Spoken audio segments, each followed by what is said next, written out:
ಹೇಗಿದೆ ಅದರ ಬಗ್ಗೆ ಚರ್ಚೆ ಮಾಡಬೇಕು ಮತ್ತು ಮಕ್ಕಳು ಮಾಡಿದಂತಹ ಕಲಿಕಾ ಚಟುವಟಿಕೆಗಳನ್ನು ನೀವು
ವಿಶಾಲವಾದಂತಹ ಹೃದಯ ಪ್ರೀತಿ ವಿಶ್ವಾಸ ಇಟ್ಕೊಂಡು ನಮ್ಮ ಶಾಲೆಗೆ ನಿಮ್ಮ ಮಕ್ಕಳನ್ನ ಸೇರಿಸಿದ್ದೀರಾ. ಅದಲ್ಲದೆ ಇವತ್ತು ಸಭೆಗೂ ಕೂಡ ಬಂದಿದ್ದೀರಾ. ಹಲವಾರು ನಿರೀಕ್ಷೆಗಳನ್ನು ನಿಮ್ಮ ಮಕ್ಕಳ ಮೇಲೆ ನೀವು ಇಟ್ಕೊಂಡಿದ್ದೀರಾ. ಅದನ್ನೆಲ್ಲ ನೆರವೇರಿಸುವ ಒಂದು ನಿಟ್ಟಿನಲ್ಲಿ ನಮ್ಮ 4 ಜನರ ಶಾಲೆ ಎಲ್ಲರ ಒಂದು ಸತ್ಯಕಾಲ ಅಗ್ರಹಾರ ಶಾಲೆ ಇಡೀ ಸ್ಟೇಟ್ ಅಲ್ಲಿ ಉನ್ನತ ಮಟ್ಟದಲ್ಲಿ ನಿಮ್ಮ ಸ್ಥಾನದಲ್ಲಿ ಇರಬೇಕು ಅನ್ನೋದು ನನ್ನ ಆಸೆ. ಅದರ ಜೊತೆ ಮಕ್ಕಳ ಕಲಿಕೆನೂ ಕೂಡ ಹಾಗೆ ಇದೆ.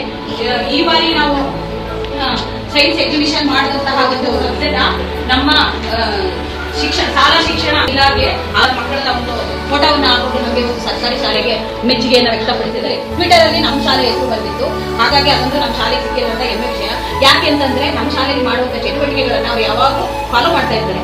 ಸರ್ಕಾರಿ ಶಾಲೆ ಅಂತ ತಕ್ಷಣ ಮುರಿದಾರಲ್ಲ, ಹಾಗಾದ್ರೆ ಇದು ಒಂದು ಸಿಟಿಯಿಂದ ಇಷ್ಟು ಕಿಲೋಮೀಟರ್ ದೂರದಲ್ಲಿರುವಂತಹ ಹಳ್ಳಿ ಶಾಲೆ.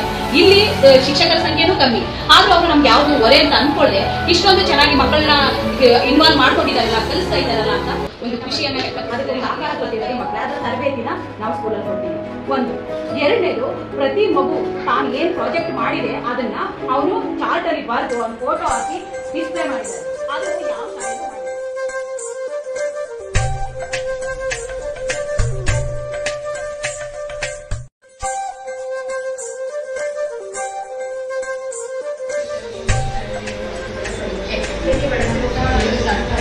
ಉಪ್ಪು